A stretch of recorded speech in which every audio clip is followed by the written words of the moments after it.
Hi, this is Rabbi Aharon Dobinsky coming to you today from the Huchel Chesed Yeshiva in Jerusalem, Israel, under the direction of our beloved teacher and spiritual guide, Rabbi Shalom Arush Shlita. Today we're going to talk about something that has been bothering me for weeks now, but it's just recently come to the forefront again. The first couple of parshot of the Torah, which has taught us, if nothing else, that man can be a very, very slow learner. We make mistakes. Do we learn from them? Not necessarily. It's said that if you make a mistake and you learn from the mistake, it's not a total waste. At least you got something out of it. But the problem is, sometimes we make the mistake and we learn absolutely nothing about it. For example, in the first parsha of the Bereshis, we find out that Adam is told he can live in the garden and tend the garden, which is not very hard because it has 4 rivers going through it. It pretty much takes care of itself. And he can have anything he wants in the garden. Anything. Anything. Oh yeah, except for one thing. The fruit from the tree of the knowledge of good and evil. That he cannot have. So needless to say, what is the one thing he wants more than anything? That thing he cannot have. By the way, this type of human nature still holds true very much today. So he eats from the tree. He blames it on his wife. She blames it on the snake, and they get thrown out of the Garden of Eden. Now he has to work for a living. Now she has pain in childbirth. Now the snake is forgotten by Hashem pretty much. So here's a lesson. Listen to Hashem. When he tells you something, do it. They were told all they had to do was be fruitful and multiply and follow that one other directive. And they chose not to, and look what it cost them. Then we go to the time of Noah. By now the earth is full of people. And these people are immoral. And they're robbers. The robbery was what cost them, by the way, in the end. But the problem was, again, they were given just a few directives by Hashem, which they refused to follow, to the point where Hashem became so angered, he decided he was going to kill all of mankind. And he killed all of mankind in a Mabul, in a flood. 40 days of rain, 150 days of water on the earth. That'll pretty much do it, okay? So, again, mankind starts again with Noah and with Og and the animals. And they start to build.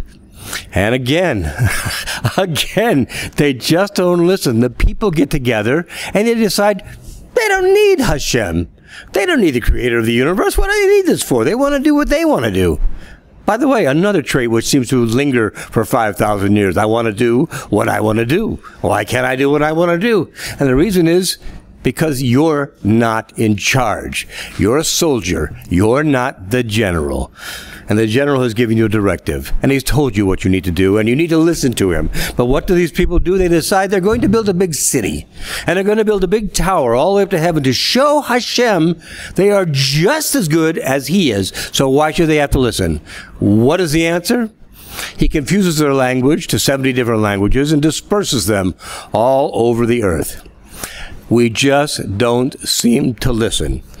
At this point, I want to read you something, a little something from Likutei Moharan, which is very important at this point. It says, every moment of the day, the evil inclination attempts to overpower us. It fans the desires, even if we refuse to pay attention to it and look determinedly in the other direction. Still, it comes back and it bites us again, and a third time, and a fourth time, and more. We must stay firm and obstinate. We must be absolutely determined that under no circumstances will we turn our attention towards the evil inclination in the end. In the end, it will be lifted from us and it will totally disappear. The same is true of the irrelevant thoughts that persist in coming to confuse us when we are trying to pray. The same thought comes into our mind over and over again. What we need is firmness. Pay no attention to the thought whatsoever. As Rabbi Nelson says, it's just like riding a horse. If your horse goes off the path, you need to direct it back onto the path. This is the directive. This is what we should be looking to in a way of living our lives. And finally, with Avraham Avinu, and this comes up this week, we learn this because he's told, Lech Lecha, not Lech, not go, Lech Lecha, go to you. to you who you're supposed to be. Leave behind your father, leave behind everything you know, leave behind everything, because you can't build on this. This is the evil inclination. This is the Yates Ihara. So he learns and he moves forward. And he gets to a new land that he's been directed to go to, not even knowing where it was, but he listened to the directive of Hashem. I want to tell you a brief story about a man that I know. He was a kind of person who lived a life of, I see it, I want it, I buy it. And that worked really well for him for 50 years of his life. One day he's at a friend's house and he's over there for Shabbat dinner. And he sees a book on the table. It's called Garden of Emunah. And he looks at the book and he says, Jose, is this book any good? And Jose says, not really my cup of tea. So he forgets about it. 3 years later, he wakes up in the morning, on a Thursday morning, and all of a sudden this thought is in his mind, I need to get this book. So he goes to Amazon.com, like anybody else probably would, and he buys the book. He orders it.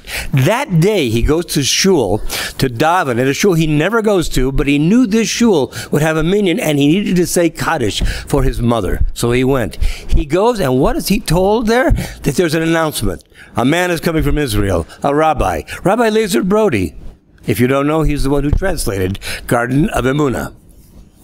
So he says, I got to see this guy. He goes to see him. He goes to meet him. The Rav tells him things about himself that he knows nobody else even can have any concept of.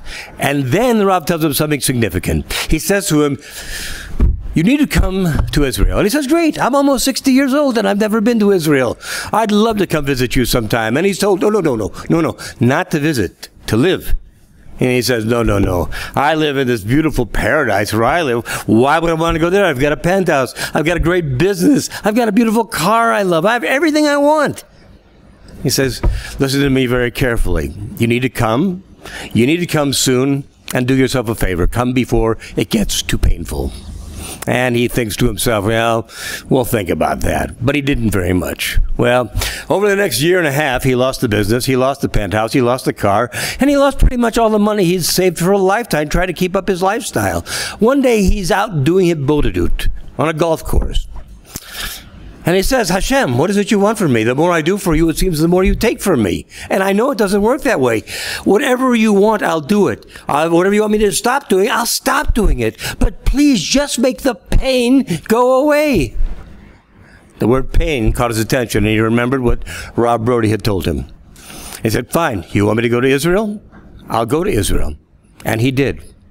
And he came to Israel at the age of 60, with nobody he knew there because he'd never been there before, with no place to live, and with no job, and $3,000 in his pocket. And that's all he had. That and a tremendous amount of emunah in Hashem. And today, well, today that person sits in front of you. That was me. I was the guy.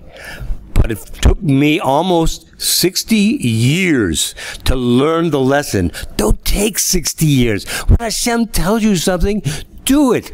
Learn the lesson that you can learn from those who came before you, from Adam, from the people of the time of Noah, from the people of the time of Lot, the nephew of Avraham Avinu.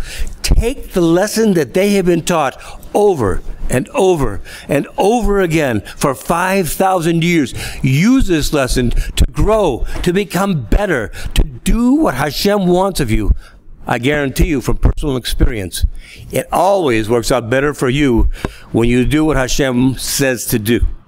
You see, you have to understand a basic premise.